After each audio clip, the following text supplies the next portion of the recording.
عجیب دور چل رہا ہے، ہر طرف پریشانی کا عالم ہے، ہر کوئی جلد بازی میں ہے اور ہر کوئی یہ بھول گیا ہے کہ وہ انسان ہے۔ کوئی کسی پہ رحم نہیں کر رہا، کوئی کسی کی بھلائی کے لیے آگے نہیں بڑھ رہا، ہر کوئی دوسرے کو تنگ کرنے کو تیار ہے، لڑنے کو تیار ہے، مرنے مارنے کو تیار ہے۔ عجیب بات تو یہ ہے کہ ایک دل توڑ کر مسجد بنانے کی تیاری ہوتی ہے۔ یہیں بس نہیں ہوتی، کسی کا مان اور بھروسہ توڑ کر وضو کیا جاتا ہے، نماز پڑھی جائے گی۔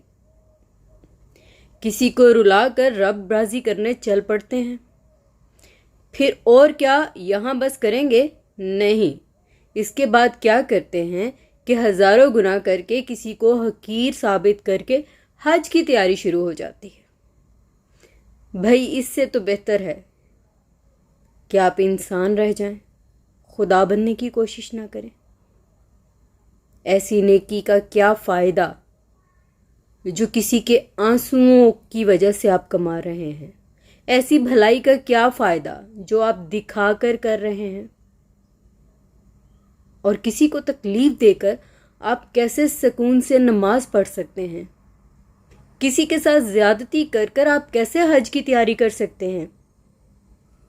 کسی کو رلا کر کس طرح مسجد بنانے کا سوچ سکتے ہیں؟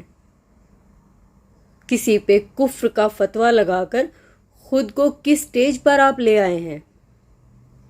غلط ہے۔ انسان رہ جائیے، یہی کافی ہے۔